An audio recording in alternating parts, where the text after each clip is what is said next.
We're going to go ahead and begin. I know there's some people still out in the foyer.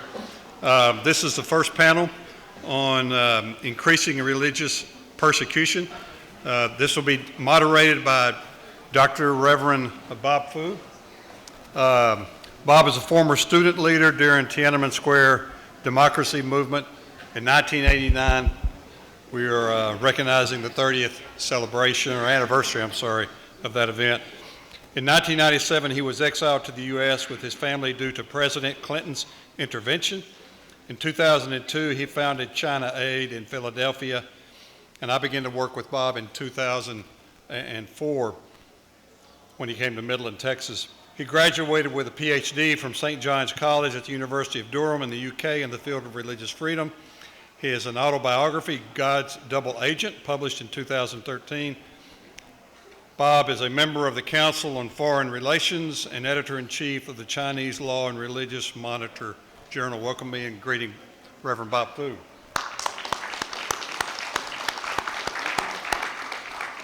Bob will moderate. One of our panelists is Nadine Minza. Nadine is the founding executive director of Patriot Voices. She has also served as the chairman of Hardwired Global, an organization working to stop religious oppression around the world. She was appointed by President Donald Trump to the U.S. Commission on International Religious Freedom in May 2018. She is honored to have met with persecuted communities of various faiths from some of the most repressive countries in the world. And join me in welcoming Commissioner Minza. Let me make two more introductions. Yeah. Shaba Shogor was awarded a bachelor's in theology in Romania before carrying out his postgraduate studies at the University of Zurich and Basel in 1992. He was a pastor in the Reformed Church. Mr. Shogor is a senator in Romania from 2000 to 2007. Following the 2000 elections, he left the Romanian Senate and took his seat in the European Parliament. Mr. Shogor sits in the Community of Civil Liberties, Justice and Home Affairs, and in the Delegation for Relations with Japan. Please join me in representing the Honorable Shaba Shogor. And finally, Judge Kenneth Starr. Judge Starr currently serves as of counsel to the Lanier Law Firm. He formerly served as U.S. Solicitor General, U.S. Circuit Judge, and independent counsel. He also served as president of Baylor University and dean of Pepperdine Law School. Judge Starr serves on the boards of Advocates International and the Christian Legal Society, as well as the advisory board of Alliance Defending Freedom. Judge Starr is the author of First Among Equals, A Supreme Court and American Life, and his most recent book, Contempt, a memoir of the Clinton investigation. And Judge Starr has been a long friend and supporter of China Aid. Thank you, Judge, for being here. Thank you all. I'll now turn the podium over to Dr. Fu. Thank you, Doc. Ladies and gentlemen, as a moderator, I think I have the easiest job. I can just hand over the microphone for my distinguished panelists. And we are very fortunate to have these three really world-renowned and passionate and caring panelists with a great, each one of them have a distinguished track record on advancing religious freedom for all. Our theme for this conference, specifically, we called it to rise to the challenge. I think we had enough talks. It's time to not only talk the talk, but to walk the walk. So I will really just hand over the microphone to have our three distinguished panelists to speak, each one of you. We lost a little bit of time because the spicy girl, we can make up a little bit of time. So if you could make your initial remarks to maybe 10 to 12 minutes, and then I hope we can have at least one question from our, one round of questions from our audience. First distinguished panelist is Commissioner Nardin, and we're so honored to have you. I think, yeah, you have the podium. Thank you. Yeah. Good morning, everyone, and welcome. It's really wonderful to be with such a distinguished group of people, and thank you to the sponsors and those who organized this event for including us. It's great to be here. Before I begin, I'd like to share a brief statement from USCIRF Chair Tenzin Dorji, who has regrets he could not be here in person. Dear friends and colleagues, I write to you on behalf of the U.S. Commission on International Religious Freedom, where I'm honored to serve as chair. I welcome you to the Taiwan International Religious Freedom Forum and thank the hosts, sponsors, and participants for shining a global light on this foundational and fundamental right. To paraphrase from Buddhism, you have a noble path ahead of you, leading to a noble goal, and I wish you great success. Peace and kindness, Tenzin Dorji. Yes, thank you. He'll appreciate that, thank you. USCIRF has been around for 20 years now. 2018 was the 20th anniversary of the passage of the International Religious Freedom Act, or IRFA as we call it, of 1998. So this act created the Office of International Religious Freedom, where we have the Ambassador Brownback, and then it also created the Commission for U.S. International Religious Freedom, or USCIRF, and I'm pleased to serve as a commissioner there. On one hand, during the last 2 decades, the globe, a greater and more diverse number of actors across the globe have joined in the fight to protect the right to freedom of religion or belief. On the other hand, this right is in peril maybe more today than ever. Entire generations have endured cruel and unrelenting treatment because of their beliefs. Particularly true for the 3 countries that USCIRF featured in our very first report in the year 2000, and it was Russia, Sudan, and China. This is why we chose to feature the plight of the Uyghurs and other Muslims in China on the cover of our most recent annual report. And you can see that at uscirf.gov if you're interested. The Chinese government's brutal repression of these communities is beyond unconscionable. Chinese government authorities and Communist Party officials must be held to account. Their impunity must end. While China is among the most egregious violators of freedom of religion or belief, unfortunately, it is only one of several countries where this right is dangerously under threat. So I'd like to first discuss how USCIRF's monitoring of religious freedom violations has evolved over the years to adapt to these new challenges. Next, I'll offer thoughts and certain patterns in how religious freedom violations have been manifesting. And then I'd like to share insights about recent trends that we have identified. And I'll conclude by sharing ideas about how USCIRF responds, particularly with our recommendations to the US government, where we are trying to find a new path forward. One of the major evolutions during the past 2 decades has been the rise of non-state actors. IRFA originally was aimed at underscoring abuses perpetrated by governments and addressing them through state-to-state relations. The premise has been that there are states, that the states themselves are the drivers of religious freedom violations, so therefore capable of resolving the problems. Over time, however, non-state actors rose to the fore. For example, paramilitary or other armed forces in places like Central African Republic, mobs of hardliners and other intolerant individuals in groups like in Indonesia and Burma, and government-supported thugs like in Vietnam have committed egregious violations of religious freedom. These rising phenomena have demonstrated that major state powers are no longer the sole players in global conflict and violence. Transnational movements increasingly perpetrate religious freedom abuses, at times outside the reach of the state. Extremist groups or terrorist organizations, some of whom espouse religious ideologies, became some of the most brutal persecutors in the world of religious and ethnic communities, of course, ISIS and the Taliban. USCIRF and others had to shift the lens through which we viewed religious freedom violations to encompass the role of non-state actors and of governments tolerating those abuses. For example, USCIRF was among the earliest to recognize the threat of Boko Haram in northern and central Nigeria. We noticed an increase in extreme interpretation of Islam being preached, an increase in foreign funding and training of clerics, and promotion of ideologies supporting violence and hatred against non-Muslims. IRFA was amended in 2016 to require the US government to designate non-state actors engaging in particularly severe violations of religious freedom as entities of particular concern, or EPCs. The law defines non-state actors as, quote, a non-sovereign entity that exercises significant political power and territorial control, is outside the control of a sovereign government, and often employs violence in pursuit of its objectives. Although TIRFF has long been reporting on Boko Haram's abuses, we have not recommended an APC designation because it no longer has the same significant territorial control it once did. But make no mistake, they are serious violators of religious freedom, and they should be held to account. In addition to the changing dynamic in who is perpetrating religious freedom violations, TIRFF has also seen certain patterns in the way that religious freedom violations around the world have been manifesting. First, there's the repression by authoritarian regimes.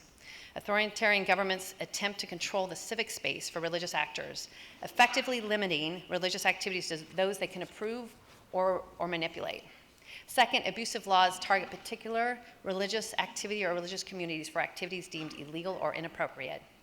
Sometimes governments rely on these laws to punish those who refuse to follow a state-sanctioned religion. Third, suppression of religious minorities under majoritarian domination in democratic context. This is so-called tyranny of the majority, is often pronounced in countries working to overcome a history of military dictatorships and trying to build a culture of tolerance. And fourth, sectarian violence and attacks by extremist groups and non-state actors in failing or failed states.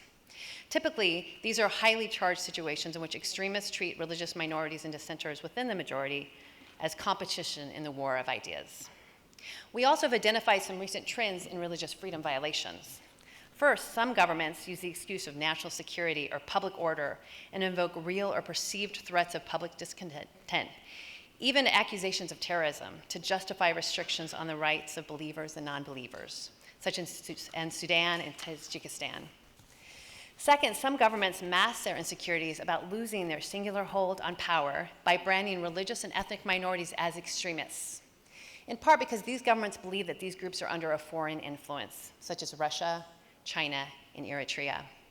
And third, securitization and politicization of religion in countries where it is increasingly difficult to separate religion and politics, such as India. Fourth, state and non-state actors increasingly use religion as a tool to isolate, marginalize, and punish religious and ethnic minorities through discrimination and violence. Examples are blasphemy and related laws in countries like Pakistan, Saudi Arabia, Egypt, and Indonesia are enforced against individuals belonging to minority or unrecognized faiths, or those holding no faith at all. Nationalistic and ideological sentiment can underpin accusations of blasphemy or defamation, and can motivate state and non-state actors to manipulate religion, such as in Iran and in Burma. And fifth, exportation of extremist ideology that instill hate and sometimes incite violence against members of disfavored religions. In 2018, TIRFF commissioned a survey of middle and high school textbooks in Saudi Arabia. After years of progress, we saw that these were filled with intolerant content promoting hatred and violence, and they're being exported around the world. If you'd like to see our report, you can go to usurf.gov and learn more about that. They really demonized Shias and Sufis, and Muslims in particular, but also non-Muslims, women. The LGBT community is very troubling. So how does the US government, and specifically TIRFF, respond? Our mandate at TIRFF is to monitor religious freedom conditions abroad and make recommendations to the President, the Secretary of State, and Congress on matters involving religious freedom. Country-specific recommendations typically garner the most attention, particularly those from the CPC countries of particular concern. But TIRFF also makes overarching recommendations to the executive branch and Congress. For example, we have recommended that the US government use more targeted sanctions against specific officials, agencies, and military units for their severe religious freedom violations. We have also recommended that the US government fund programs that assist countries in developing textbook, curricula, and other teacher training materials that accurately portray religious groups, promote tolerance and pluralism, and avoid language that urges hatred, discrimination, or violence. And that the US government fund programs to train and equip local officials and communities to protect places of worship and holy sites. And that Congress hold annual oversight hearings on religious freedom issues and raise the cases of religious prisoners of conscience. And that Congress examine religious freedom on their trips abroad. I am happy to report that our executive branch is responding.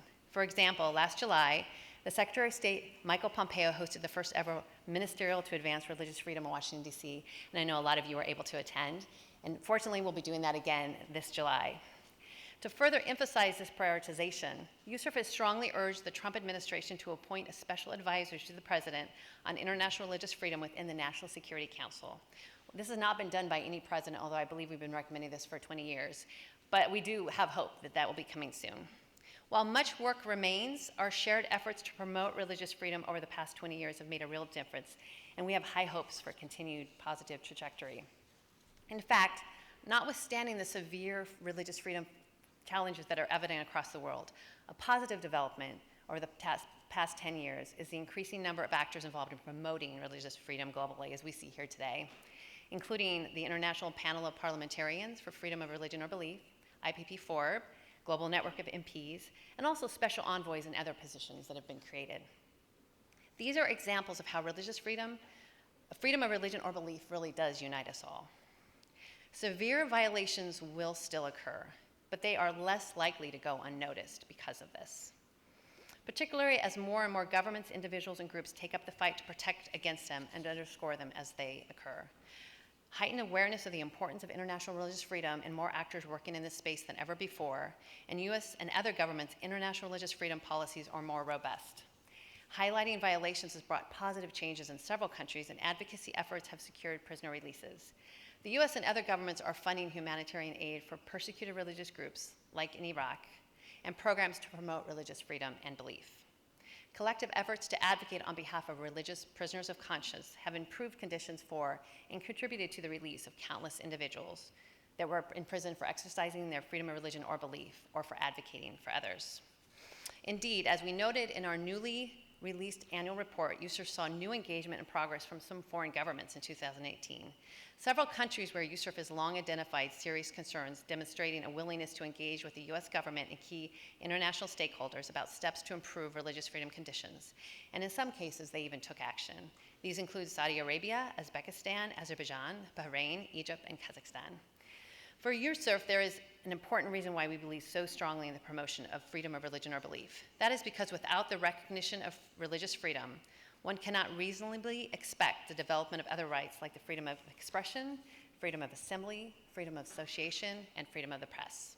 Even countries that talk the talk about religious freedom don't always respect these other rights in tandem. Freedom of religion or belief must be the foundation upon which we build, which is what makes this right a foundational one. Thanks again for giving me the opportunity to share.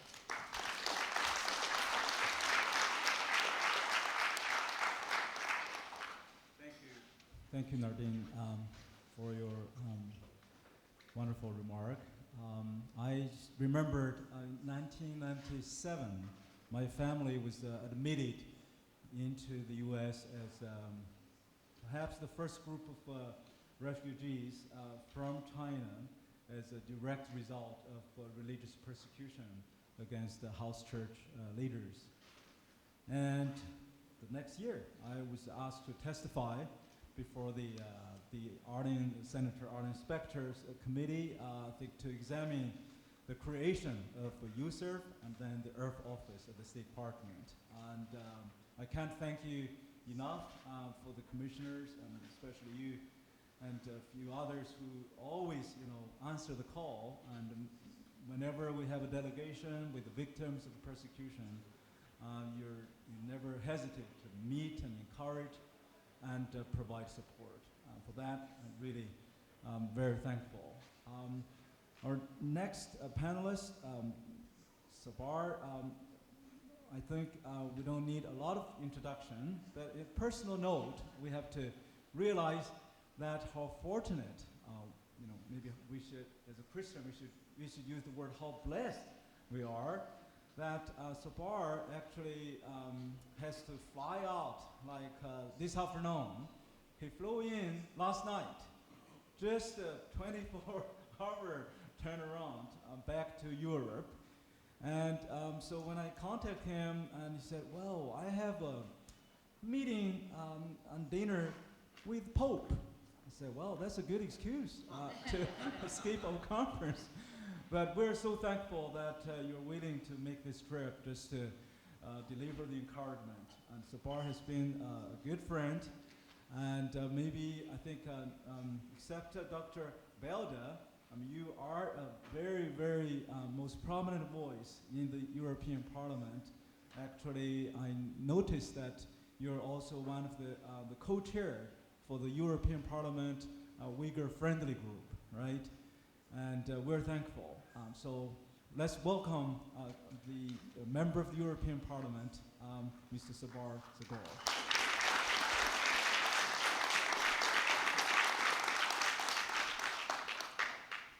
Thank you. Just to add a few words, I was elected 5 times in this region of Romania. It is a formal part of Hungary where Reformation never entered. So Protestants and Romanians came after the First World War, since we belong to Romania. And in this region, Catholics, I was reverend in this region. I had 19 villages in a mine town and 500 Protestants among 50,000 Catholics. And they always celebrate a win war against the Protestants from 1567. But it's not Northern Ireland, it's a peaceful celebration. And 1 week before this celebration, we always celebrate Saturday Pentecost. Now 1 week before the Pope is coming. So even when I'm outgoing member of the Parliament, they will be embarrassed if their Calvinist senator and member of the Parliament is not receiving the Pope. So please excuse me if tonight I will leave and tomorrow I will be not here. I worked in the European Parliament in the Civil Liberties, Justice, Home Affairs Committee. This deals with human rights inside of the EU, but I was also a very active member of the DROA, Human Rights Subcommittee of the Foreign Affairs Committee as a voluntary member because my Romanian colleagues never let me enter at that committee. And also in the Employment Committee, I deal with the right of the workers, a lot of migrants, a lot of EU citizens working from eastern part of Europe in the western part. So human rights, it was a daily work for me. And I also 12 years, I was in the ASEAN delegation, also member, very active member of the, not just Uyghur, but the Tibet Friendship Group, the Taiwan Friendship Group, the Hong Kong Friendship Group, even for 4 years, the Basque Friendship Group. So all the troublemakers, the party president always got a call from the Spanish or Chinese ambassador when I met the Dalai Lama or my Basque friends or my Uyghur friends. Let me start with a little bit history. As a Hungarian from Transylvania, a former historical autonomous region, which is now part of Romania, I'm most proud that in 1568, it's more than 450 years ago, my region gave Europe its first act of religious tolerance and freedom of conscience. This document, the so-called Edict of Torda, laid the basis of hundreds of years of peaceful and respectful religious coexistence. Inspired by David Ferenc, Transylvania's court preacher, King John Sigismund called for 3 debates with Catholics, Lutherans, and anti-Trinitarians to discuss. I will not quote the whole sentence, but just the end of this edict, that no one may be blamed because of their religion, no one is allowed to threaten others with prison or divest anyone of their office because of their profession, because faith is God's gift born from hearing, and this hearing is conceived by the word of God. As a historian, Susan Ritchie writes, this was the first modern articulation of the principle of religious toleration by Europeans at the level of state rule. It recognized the coexistence of 4 official recognized Christian denominations, Roman Catholic, Lutheran, Calvinist, and the Trinitarian Unitarian churches.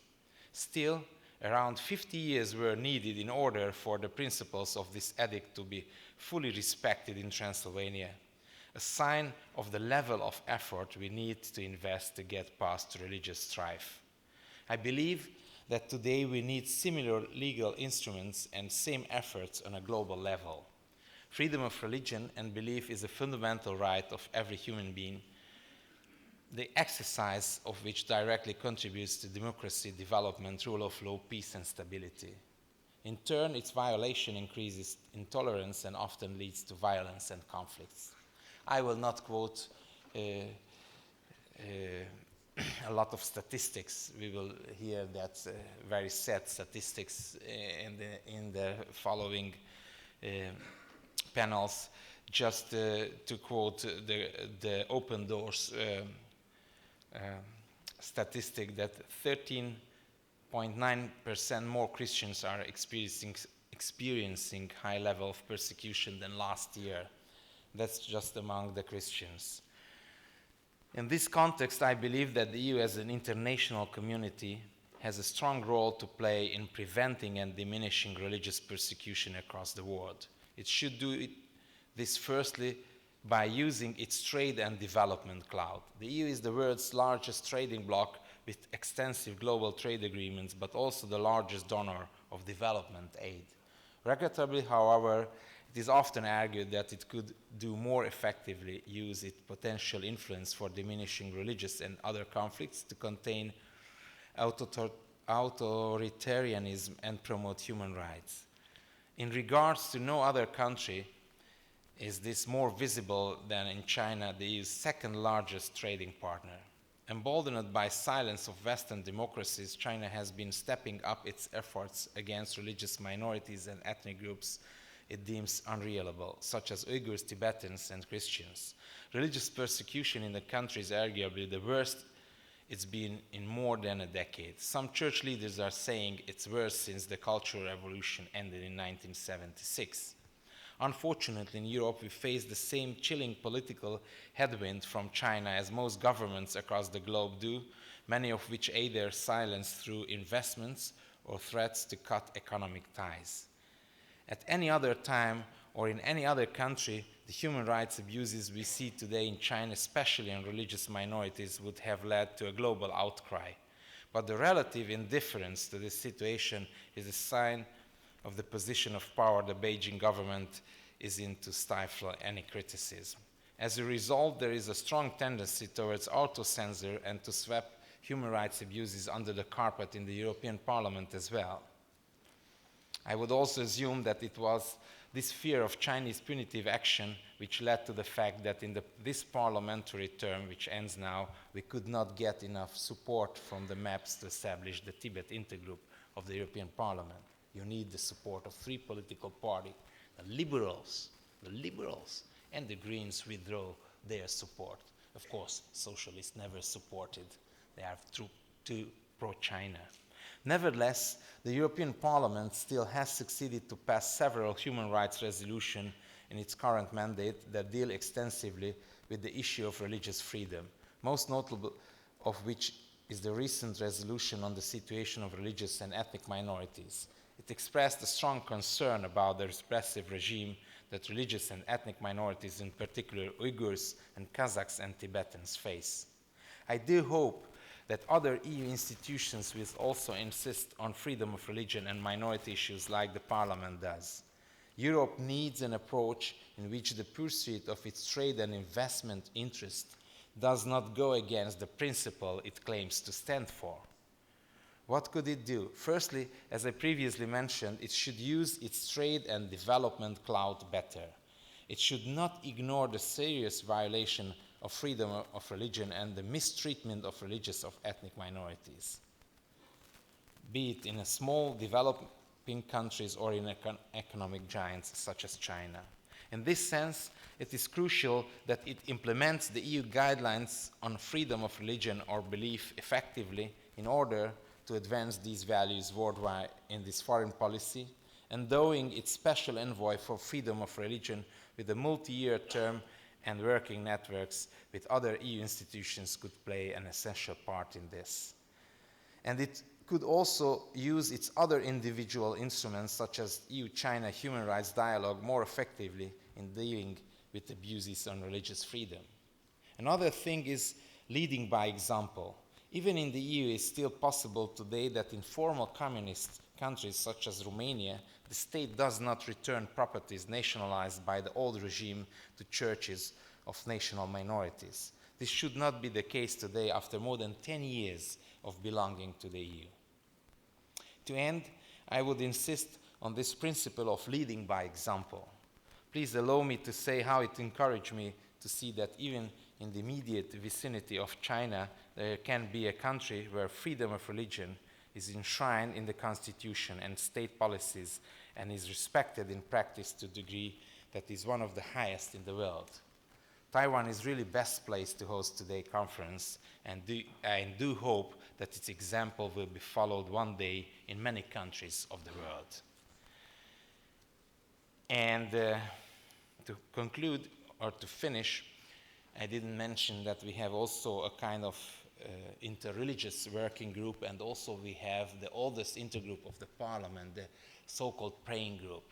Although our liberal colleagues or socialists try to exclude this praying group from the parliament, saying that it should be no religious event in the building, we are still gathering together each Strasbourg plenary Wednesday morning and each Brussels week Tuesday morning, because we not just struggle and fight on the microphone or on different papers, but we also believe that God has to say something, and we pray for religious freedom in the whole world. Thanks.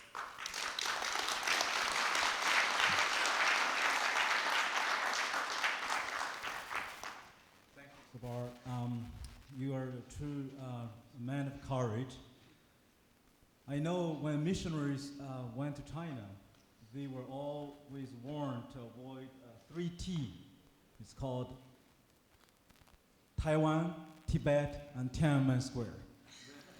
And since you are involved at least the two of them, Taiwan, Tibet, now there's East Turkestan, another T maybe. But thank you for your courage, and please say hello to Pope and from Taiwan. Boris, yeah. Our last panelist, certainly not the least. I think I should really stand up since I'm introducing the judge. You know, Judge Star. Certainly, you know, I can call you a longtime friend already. We know each other for back to a decade ago. And is a household name in the US already. And last night, actually, I think you broke the record that by missing 25 TV interview requests. If you follow the US domestic politics, what happened last night. But we're thankful that you spare your precious time with us, and Judge, the floor is yours.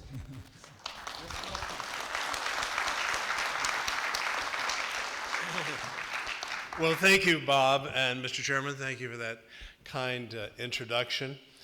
It's an honor for Alice. Would you stand? My wife, Alice, 49 years to be here. Our goal is rising to the challenge, and I think that is a noble call for all of us. Let me begin with a story. It's a story that I learned, Mr. Secretary General, just 2 days ago, when you graciously, hospitably took care of Alice and me. In 1980, the General Secretary of the Presbyterian Church in Taiwan, your predecessor, and you referred to this, Reverend Dr. C.M. Cao, was arrested and incarcerated right here in Taiwan. Why? What was his crime? His Christian set of beliefs and his battle for human rights for all persons. In prison, he fashioned poems, and I now carry his poem, God's Way, with me. He was tried by a military court, not terribly far from where we are right now, and he was sentenced to 7 years imprisonment. But what happened? Faithful, constant prayers, church protests, lobbying of the ecumenical community, more broadly the international community, resulted in Reverend Cao's early release in 1984. And he was able to resume until his retirement his duties as General Secretary. of the PCT.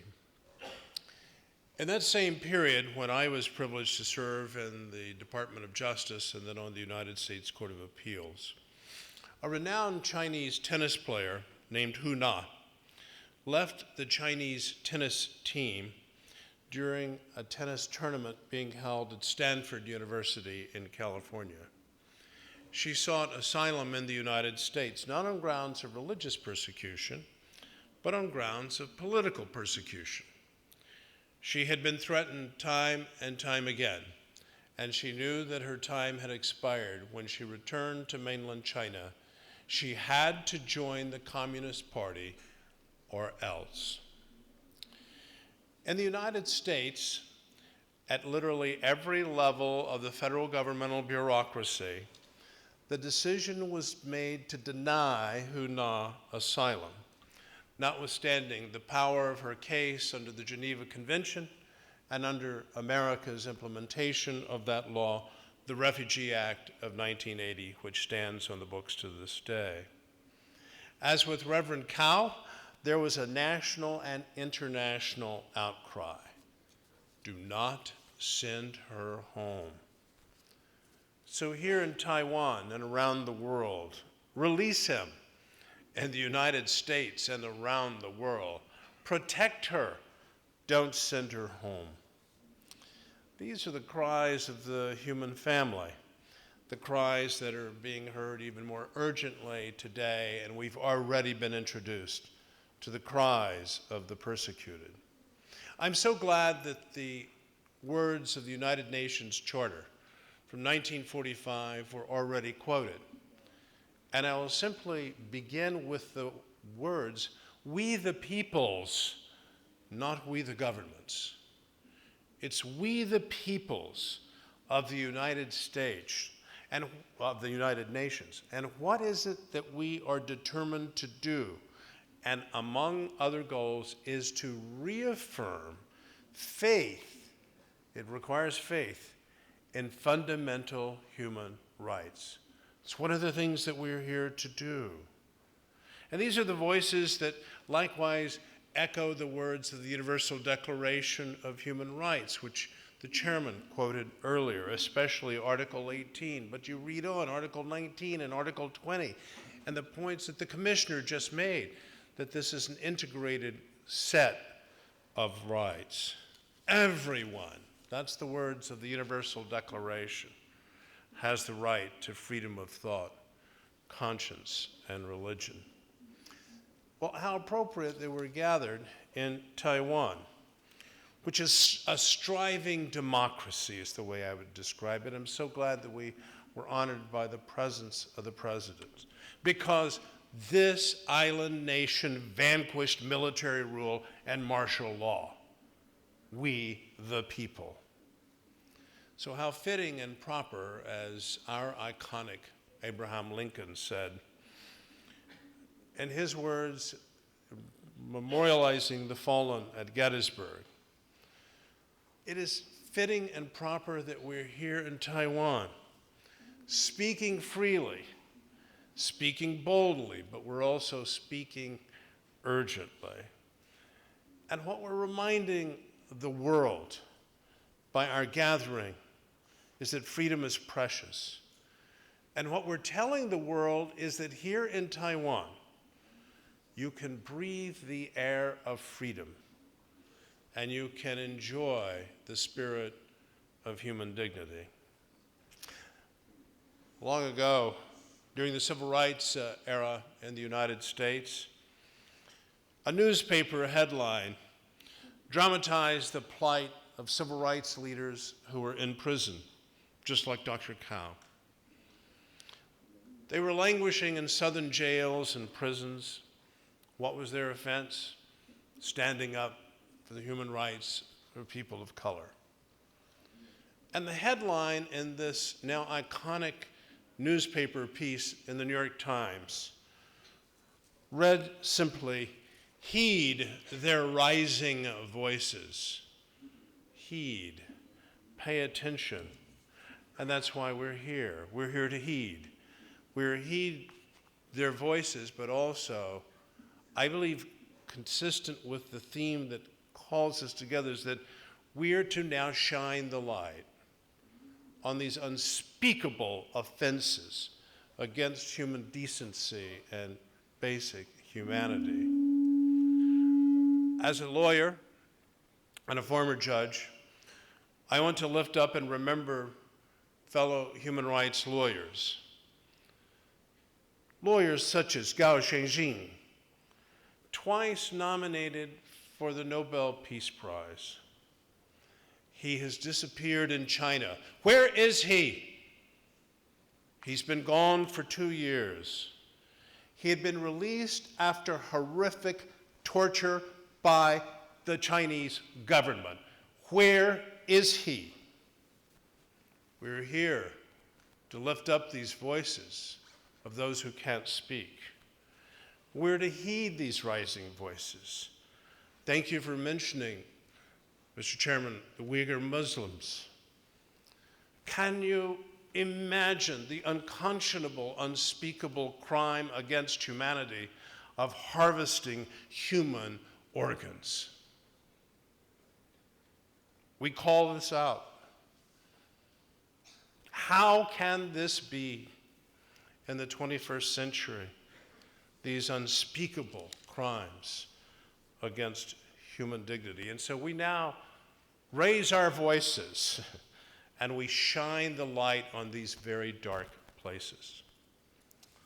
So let me conclude by lifting up the overarching importance and value of the rule of law that applies to all persons, great and small, powerful and weak, and of the role of lawyers and judges. And may they be bold to defend the rule of law even if they have to taste the bitterness of prison.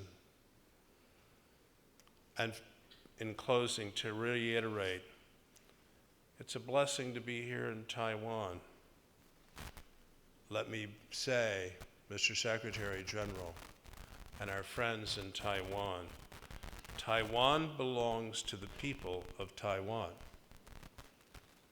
Taiwan belongs to the 17 indigenous tribes. From centuries of experience on this beautiful island, and some are represented here at this conference. We sometimes in the West don't think of the indigenous tribes of Taiwan, and by those who over the centuries came from many countries to build this beautiful island home. So God bless Taiwan. May she live freely. May the mighty spirit of liberty continue to shine on this island. Thank you.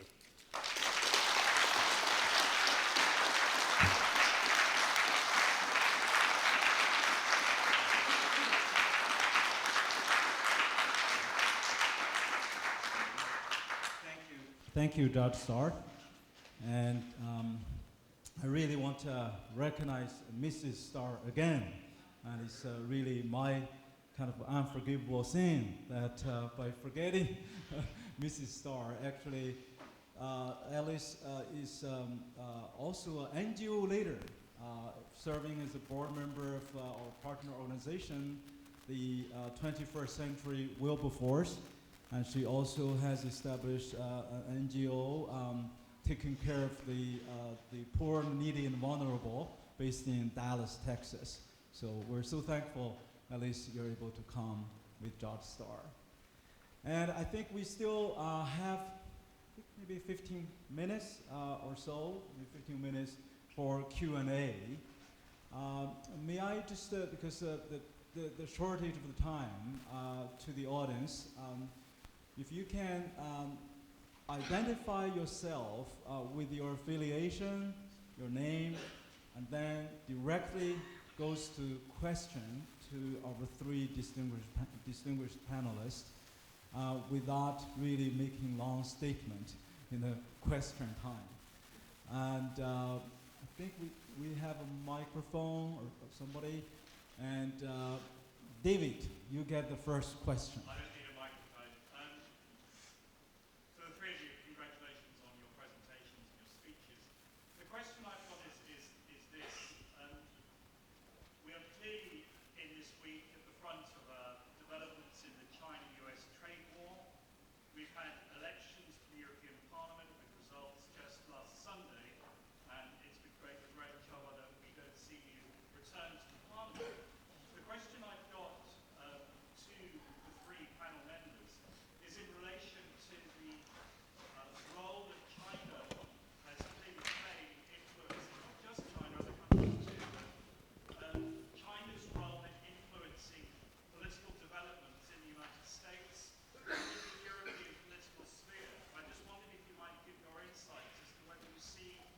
trade war that's underway as constraining the undemocratic, repressive actions of China in terms of religious liberty issues inside the European Parliament and inside the American political space. Can you identify yourself? You forgot my first part. Yeah. Okay. David Campanelli, who's a faithful journalist, editor in the BBC for over 2 decades. So, panelists, who wants to do the first? Martin? I just want to make it clear that the trade negotiations with the president and China is outside of our mandate at USERF. So we don't really have a professional organizational stand on that situation. But obviously we're very concerned with China's growing influence, their power, and the idea that they can persecute with impunity if the world, there are no consequences for their actions. And I do think that as an international community, we have to say no, and we have to say it really strongly. And so at USERF, we're definitely encouraging people to stand up and do that. So I hope that answered your question. Thank you. Not just the Chinese, but the Russians are also in Europe and doing a big lobby regarding trade agreements or investments. Not just the One Belt, One Road, but China tried to convince some EU member states that it's nice to make investment with Chinese banks or companies. And it reminds me the good old communist joke about religious freedom in Romania. That's the same with the Chinese investments. That even on a long term, it's not in the benefit of the country. The joke, the communists try to show that it's religious freedom, and they even realized, or they succeeded to implement the Bible, that it's peace, that put in the zoo near a lion lamb. And then the Western Christians are coming and watching, oh, how it's possible. Oh, it's very nice. You succeeded. Yes, but how? Each day we need a new lamb. So that's the problem with the Chinese investments, and what we can do to convince member states that look to the previous very bad investments, what China did it. And I will not quote, just a few weeks ago in Riga, we had the 7th convention, Tibet convention, and my good friend Vincent Metten from ICT has a nice and very sad lecture about all these investments. So this is what we can do, and on free trade agreements or any trade agreements, we try to convince sometimes even in our own political group, our Christian fellows. I'm in the EPP, European People's Party, the communist or the socialist. It's more difficult to convince that don't believe everything what China gives you or offers you or shows you, because sometimes it's the story with the lamb. Each day you need a new lamb to cooperate. So that's what we can do, and I hope that my colleagues and my friends in the new parliament will continue this struggle. Sometimes it's more difficult to deal with your own colleagues and own party than the Chinese. Because the Chinese, at least, they are sometimes very, very polite. They try to blackmail you, try to convince you with different gifts and offers. I give you another example. We had a resolution in China. I got 2 bottles of wine from the Chinese embassy to not put too hard. It was less than 200 euros, so I didn't need to declare. I accepted, but already my amendments were down in that resolution. So they try all kind of methods, but our colleagues, they are more directly, and it's very difficult to convince them. And what we will do, outgoing members, end of June, when the new committees will be established, we will try to convince new members that they should not be afraid to enter and be very active members of these friendship groups, the Taiwan, the Tibet, there is a China friendship group too, but that's a different story. This is what we can do, and of course continue to argue in the intercommittee with our fellows Christians who are thinking just on business and no ethics to change their mind. But what we all can do it not just in a year of election, but already we can start the campaign for 2029 that more religious people, more Christian people should enter in the European Parliament who are aware of human rights, and they put first the human rights and religious freedom in their thinking and decisions, and just then the free trade agreement. That's a little bit difficult task, but that's what we can do. I think we can. Right. And I would add very briefly, Bob, and thank you, David, for the very thoughtful and provocative question, that I would urge a continuing calling out of those in our own countries who have become inadvertently or otherwise apologists for unconscionable conduct. Call them out. And of course, many are hired to rationalize the most inhumane kinds of such. These are re-education camps. Isn't it nice? They're off to summer camp. And these appallingly disgusting rationalizations for this inhumane treatment, I use that simply as one example. And I think we should not overlook the fact that throughout history, there are always apologists, sometimes people of goodwill, who allow themselves to be beguiled or fooled. Think of, in my own country, the United States, and the coverage of the Eastern press of the Stalin trials, his purging trials, his show trials, and much of the Eastern press, including the New York Times, was essentially saying these people are getting their just desserts.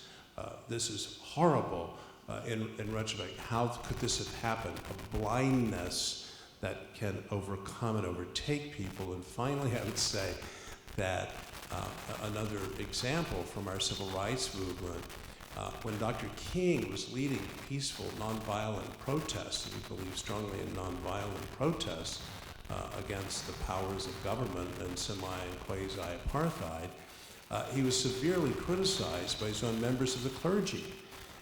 How dare you do this? This is terrible. You're upsetting the apple cart.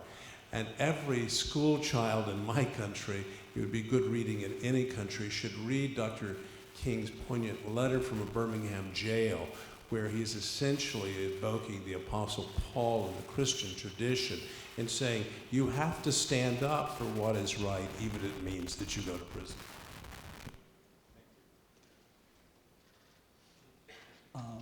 Yes, maybe then. Thank you. Naseem Malik from Sweden. I'm a local politician, and I'm representing also International Human Rights Committee, working for the minorities in Pakistan and India and Bangladesh.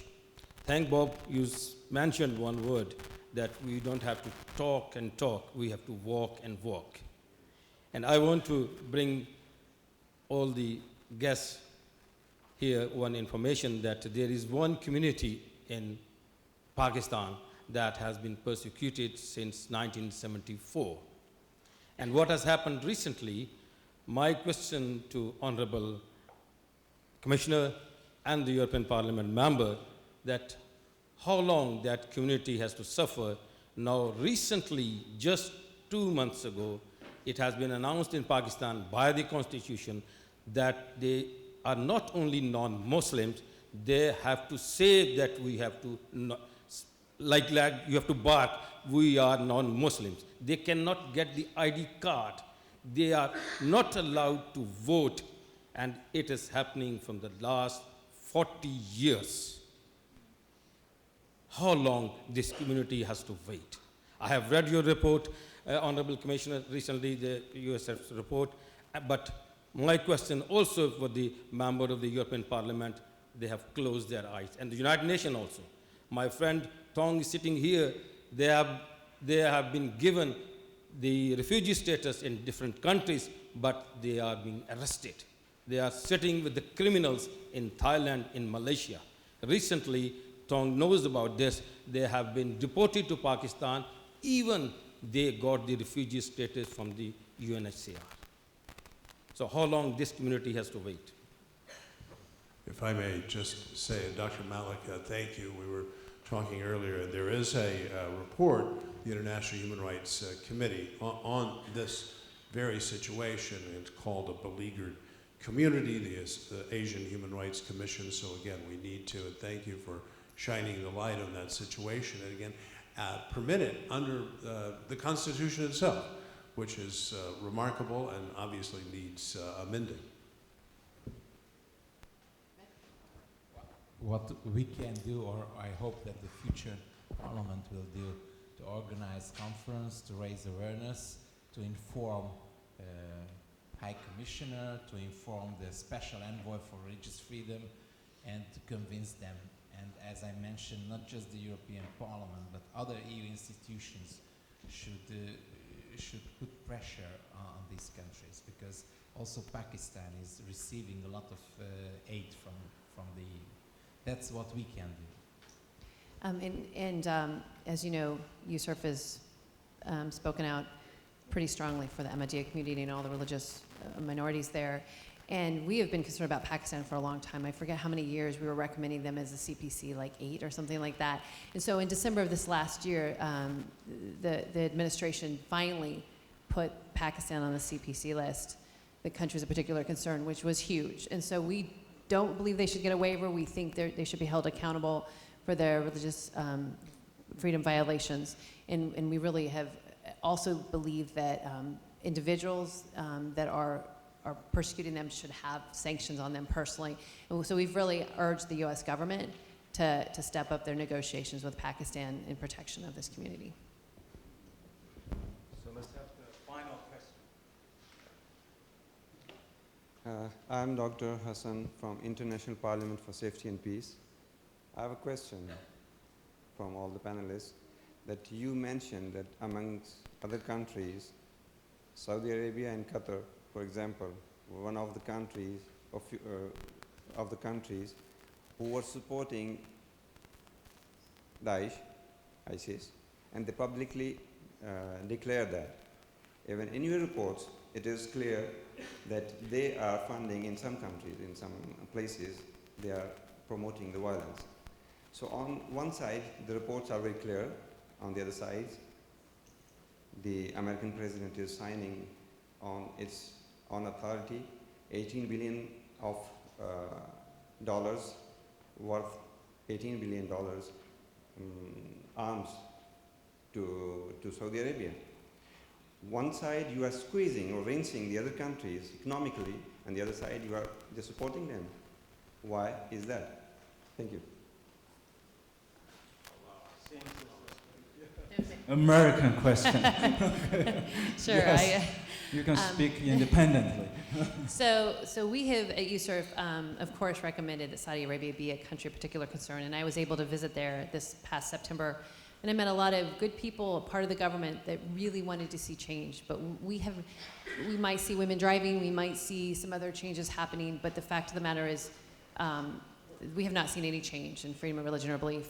There's no churches, people cannot practice a faith other than state-sanctioned Islam. So we at USERF have actually spoken out pretty strongly to the administration that while they're a CPC right now, they have a waiver, which means there's no consequence for them being a CPC. So there are no sanctions, so we actually did a special press release after the murder of several Shias, asking the government, the US government, to reconsider the waiver and to remove the waiver so there would actually be the consequences for their behavior.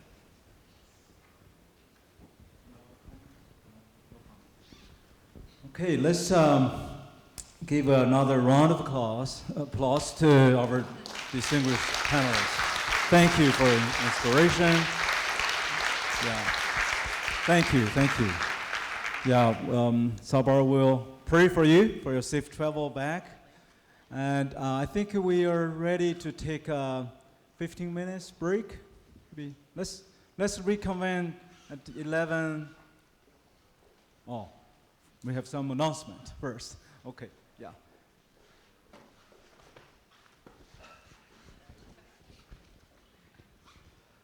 在这边有3点事情报告。 So I have 3 announcements for you. 接下来是茶点的时间。那我们的茶点是放在会场外面的地方。 We have a tea break now, and we have some refreshments just outside of this hall. 我们很感谢益美食品公司提供这些茶点以及礼物送给各位来宾。 We are grateful for Yimei. It's a food company, local food company, that providing us with these refreshments. 我们下一个节目的时间预定在11点10分开始。 So please return. Look at your watch. It's 50 now. Please return 20 minutes later at 11:10. 11:10. 在前5分钟我们的服务人员会有铃声，我们听到铃声就记得要进到会场。 We'll ring bells to push you in 5 minutes earlier at 11:05. So please follow the bells. 请注意外面的点心跟饮料不能带到会场里面。 And you are not allowed to bring those refreshments inside. So you need to finish them quickly outside. 最后一件事情，如果你的翻译机电池没有电，可以在外面服务台来换取。 If you run out of battery with your translation device, you can exchange batteries outside as well. 好，现在就邀请各位来宾到外面来享用点心。 Enjoy 谢 the 谢 tea break.